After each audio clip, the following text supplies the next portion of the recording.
Okay, so we have the applications of modular arithmetic. So again, modular arithmetic, you are looking for the remainder and not for the quotient.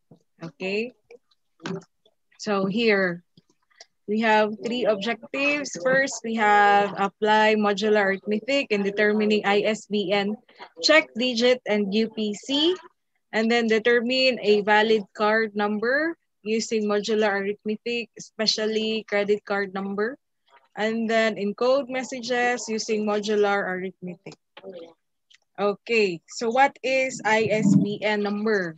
So the check digit and ISBN number. So ISBN number is there to help prevent errors in transmission. So when an ISBN number is read and entered into any system that is used to deal with ISBN, such as book cataloging system, whether the ISBN is entered by hand or by means of a barcode scanner, the check digit as read from the entered number is compared to a check digit calculated from the remainder of the ISBN that has been entered. So for the ISBN number, usually ito more on the documents, especially online documents. Makikita natin yung ISBN number. Pati rin sa ano natin, sa mga libraries or sa mga books. So you have there the ISBN. So yung mga numbers na nakikita nyo dyan, they are not random. So may calculation na nasa loob niyan. So hindi lang siya basta-basta nilalagay. So we have the so-called check digit. If we say check digit, this is the last number of that series of numbers. So para makuha yung last number, dapat may calculation siya or tama siya pag-calculate gamit yung mga previous numbers. Okay? So as an example, we have, for example, the ISBN number 9781861972712. Okay? So, here, sa system na ito, kapag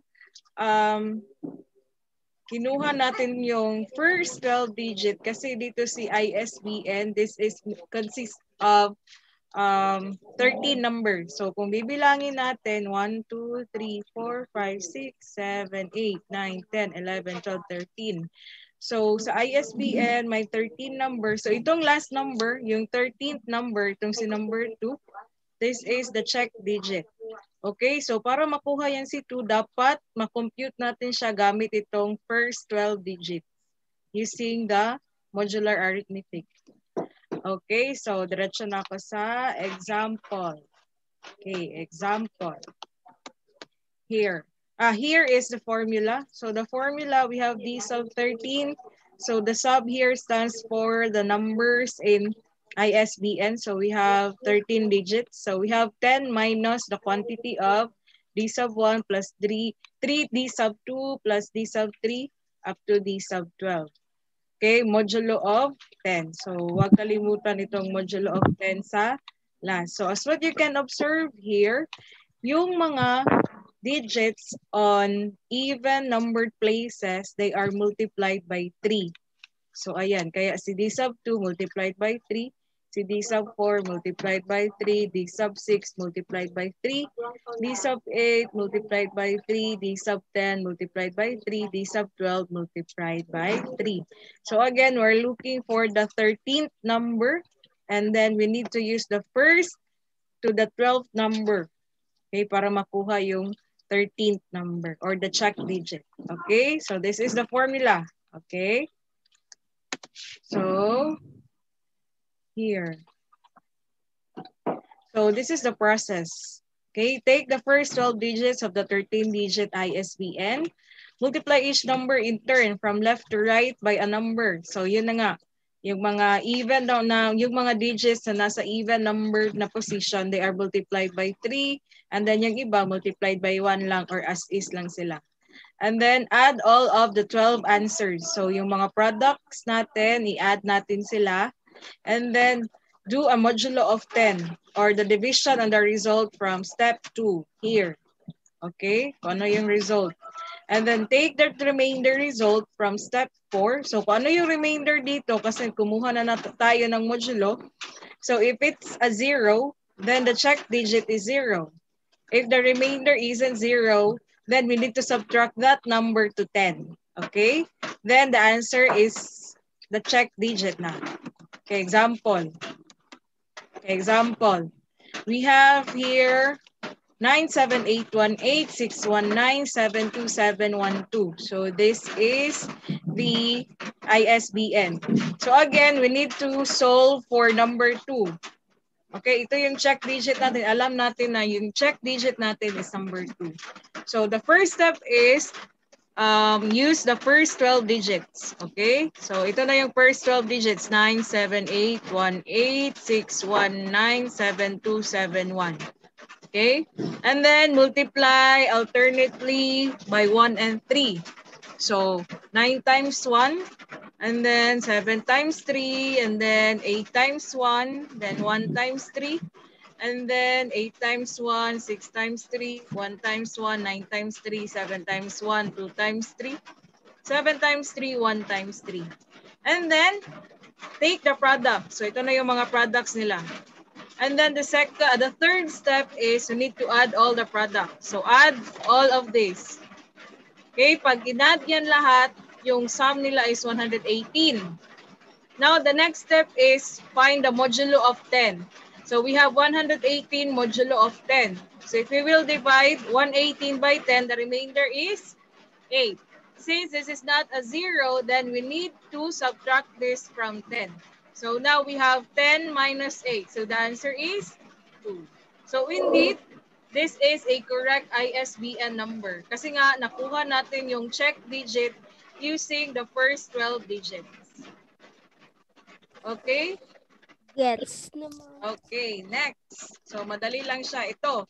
So ito, yung ISBN niya, mali, kumbaga ikaw, for example, ikaw ang sumulat or nag-enter. Okay, na-interchange mo yung 5th and 6th digits. Okay, ano kayang mangyayari? Makukuha pa ba yung 2 or hindi? Okay, so again, take the first 12 digits. Okay, ito na yung first 12 digits. Multiply them alternately by 1 and 3. And then take the products, and then here, add all the products, and then the sum is 122. For the sum, take the modulo of 10. So 122 modulo of 10. So if we will divide 122 by 10, the remainder is 2. Okay? Here. So if the remainder is 2, we need to subtract 2 by 10. So 10 minus 2, the answer is 8. So this is really wrong kasi nga dapat ang makuha natin ay 2. So that means itong ISBN number na ito is hindi valid. Okay? Kasi nga, kapag gamitin natin yung first 12 digits, hindi nakukuha yung 13th na digit. Okay? So, here. Next, we have the UPC or the Universal Product Code. So, that's UPC. So, itong UPC, ito na yung nakikita natin sa mga malls or sa any products na may barcodes. Okay, so hindi pala yan siya random na pagkagawa ng numbers. So may computation na nasa loob niyan. Okay, so UPC is a 12-digit number that satisfies a modular equation similar to ISBN. So same lang sila kay ISBN. Kaya nga lang, itong si UPC, 12 digits lang siya. Kay si ISBN may 13 digits. Okay, so ito yung formula niya. D sub 12 equals 10 minus. So as what you can observe here, kanina yung minumultiply ng 3 ay yung mga naka-even digit, naka-even numbered position. So ngayon, yung mga nasa odd numbered position na. So yung D sub 1 times 3, D sub 3 times 3, D sub 5 times 3, D sub 7 times 3, D sub 9 times 3, D sub 11 times 3. Kasi sa ISBN kanina, ito yun, D sub 2 times 3, D sub 4 times 3, D sub 6 times 3, and so on. Still, we have the modulo of 10. Okay, example. So, same process pa rin ha. So, this number, this code, barcode, We have 767685105467. So our target is to get 7 using the first 11 digits. Okay? So ito yung target natin, 7. Dapat makuha siya. Okay, using the formula, we have 10 minus. So 3 times 7 plus 6 plus 3 times 7 plus 6 plus 3 times 8 plus 5 plus 3 times 1 plus 0 plus 3 times 5 plus 4 plus 3 times 6. So yan, modulo of 10. Okay, so now add all the products. So ito na yung products nila. Kapag in-add yan lahat, we'll get 123. Then take the modulo of 10. 1, 2, 3 modulo of 10 or 1, 2, 3 divided by 10. The remainder is 3. Now subtract this from 10. So 10 minus 3, the answer is 7. So kaya nakuha yung 7. So we have proved that this is a valid UPC. Okay, so again, hindi yan siya basta-basta lang nilalagay. So may computation dyan.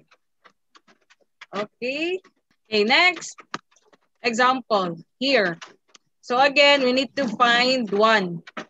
Okay, dapat yan yung makuha natin using the first 11 digits. So 10 minus 3 times 0 plus 4 plus 3 times 0 plus 0 plus 3 times 0 plus 0 plus 3 times 1 plus 5 plus 3 times 1 plus 6 plus 3 times 6. So yan, modulo of 10.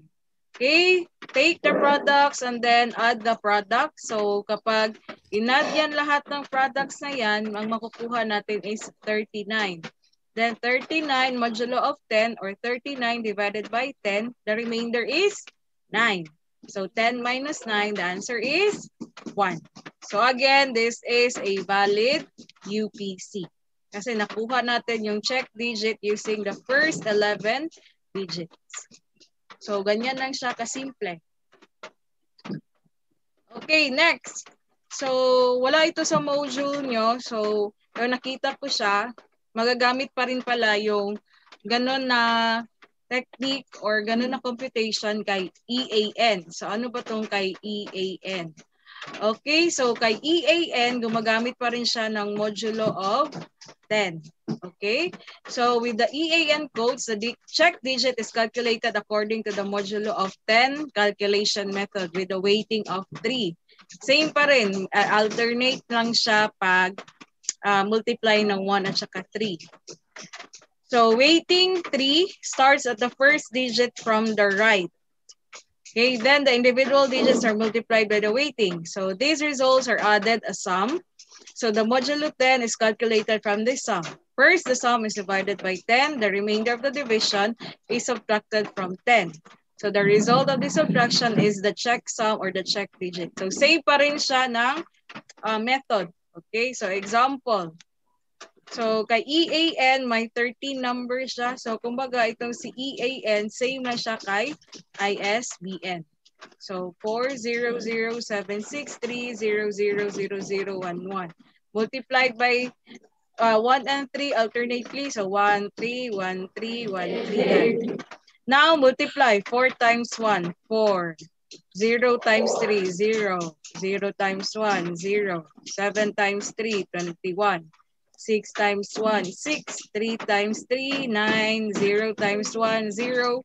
0 times 3, 0. 0 times 1, 0.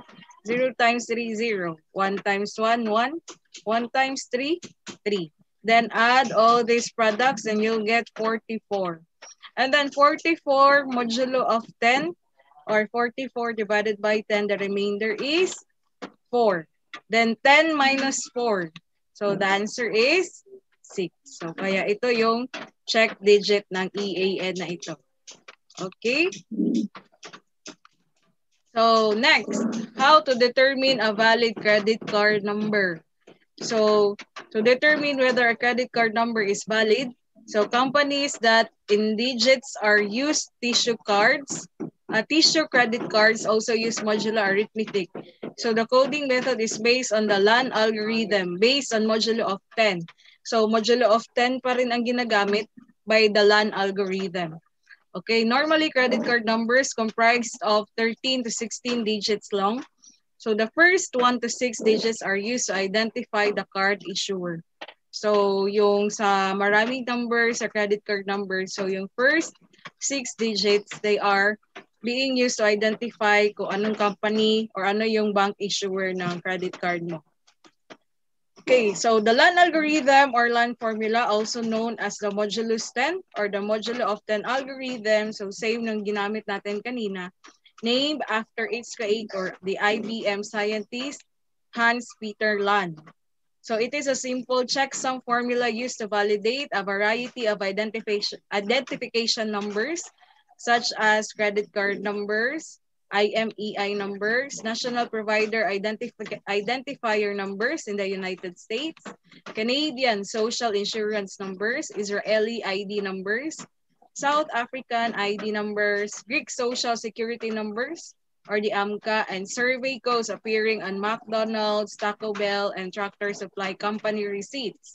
So it is described in U.S. Patent number 2950048, filed on January 6, 1954, and granted on August 23, 1960.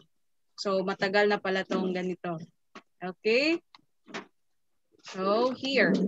So what is now the formula? So the formula verifies a number against its included check digit. So again, the check digit is always the last number, so which is usually appended to a partial account number to generate the full account number. So this number must pass the following test.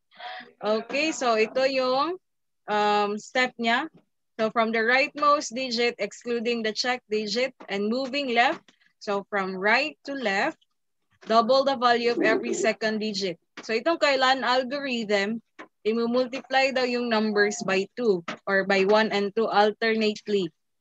Kanina, sa ginamit natin, minumultiply natin yung numbers alternately by 1 and 3. So dito sa LAN algorithm by 1 and 2.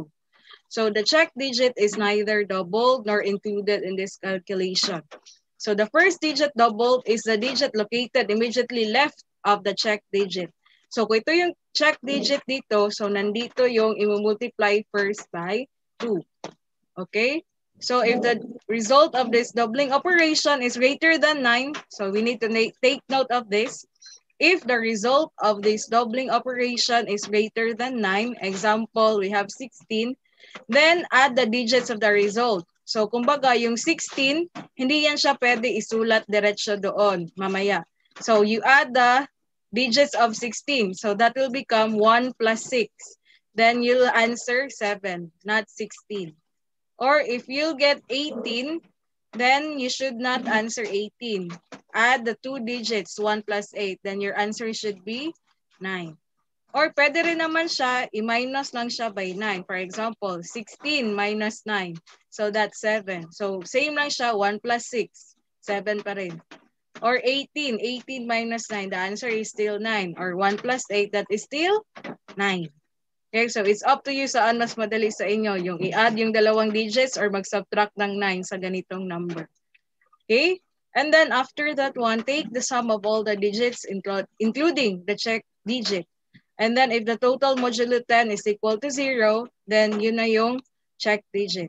So if ever naman, otherwise it is not valid. Okay, so here, example. We have the example. Okay, here. For example, we have the account number 79927398871. So, kailangan natin i-check kung ano yung check digit niya. Okay, kailangan natin kunin yung check digit or the last number. Okay, so this is composed of 1, 2, 3, 4, 5, 6, 7, 8, 9, 10. So we need to check for the 11th digit. So that's why lalagyan natin siya ng X dyan.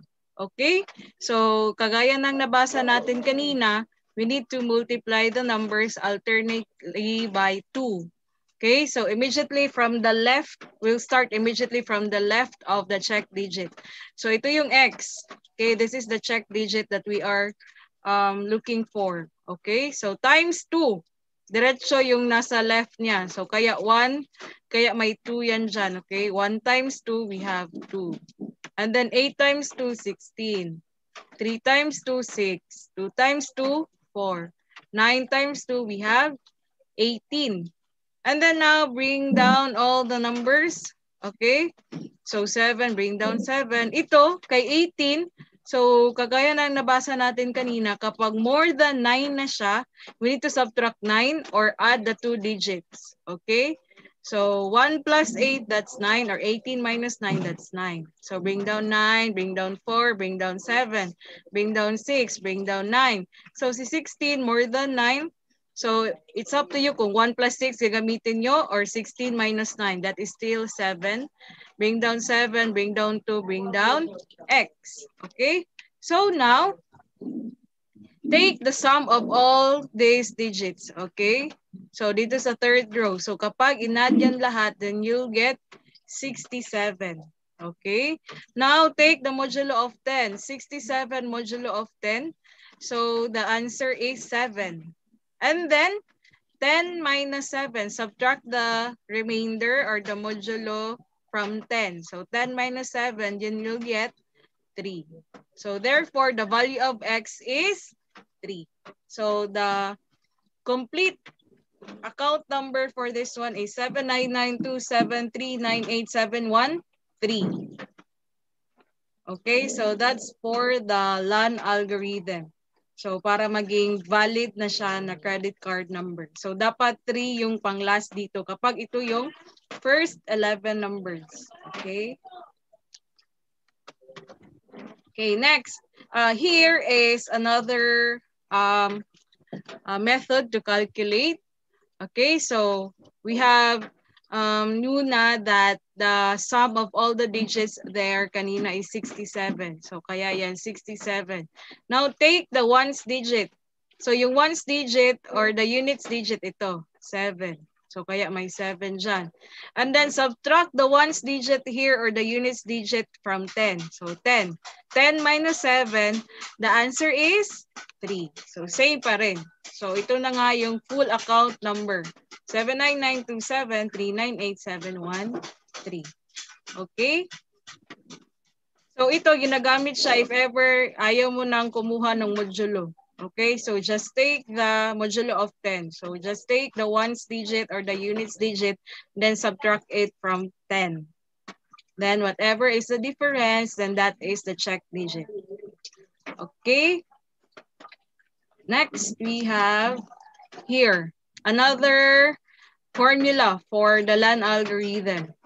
So here, this is a formula. C is equal to the quantity of 10 minus the quantity of S modulo of 10 times modulo of 10. Okay, so paano yan? For example, we have these numbers. The number 853x. So, dapat natin makuha si x.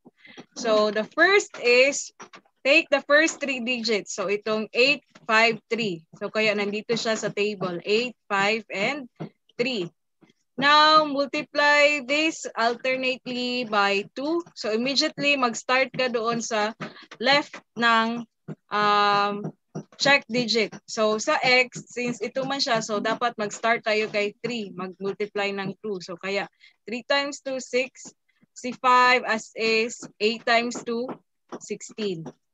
Okay, now, again, if the answer or if the product sa step 2 is greater than 9, you need to subtract 9 or add the 2 digits. Okay? For example, itong kay 16. Bakit siya naging 7? So, 1 plus 6, that's 7. And then copy 5, and then you have 6. So, this stays as 0. And then here is our S. So, yung S natin, that is the sum. So, S there stands for the sum. So, i-add lang lahat ng product. So, 7 plus 5 plus 6. So, that's 18. Now, applying the formula dito sa taas kanina. So, 10 minus 18 modulo of 10. So, 18 modulo of 10. So, if we will divide 18 by 10, the remainder is 8. And then 10 minus 8, the answer is 2. So, therefore, the value of x here is 2. So yung complete na digits pala nito is 8532. Okay? So that's for the LAN algorithm. So as what you can see, LAN algorithm is very flexible. So basta sundin lang talaga yung ano niya. So kahit ilang digits yan, basta sundin lang yung steps niya and then multiply to start ka immediately doon sa left ng check digit. Okay? Here, we have these terms. We have the cryptology. So cryptology is the study of making and breaking secret codes. Okay? So that is the study, cryptology. So plain text is a message before it is coded. So the original message. And then ciphertext is a message after it has been coded. So kapag na-code na tong plain text, magiging ciphertext na siya. And then we have the encryption. So this is the process of conversion from plain text to ciphertext. So kapag pag-convert kay plain text to ciphertext, yung process na yan is so-called encryption. Pero if baliktaran, from ciphertext, gusto mo siya gawin ulit na plain text, that is decryption. Okay, that process is called decryption. Okay, so here is the pseudocode implementation for the LAN algorithm. So actually, marami siya sa internet na marami ka nang makikita na pseudocode. Kahit anong language, meron na sa HP, sa Python, meron na din. So if you want to use this, then you can search on the internet for the pseudocode. And then if you want to learn more or read more on about cryptography and modular arithmetic, just click this link. Okay, hindi ko na siya i-discuss kasi nga itong cryptography and modular arithmetic is napakataas na topic. So just read here. Dito sa link na to, marami siyang mga examples na binigay. Especially doon sa pag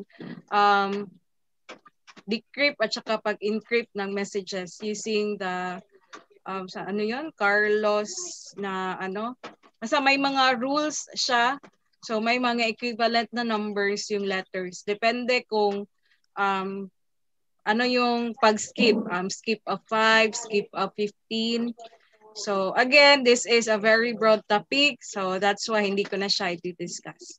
Okay, so anyway, you can still for the IT students, you can still encounter this topic sa mga higher na subjects niyo, higher na, sa mga major subjects niyo. Okay, so that's it for now. So that's the end of week 13.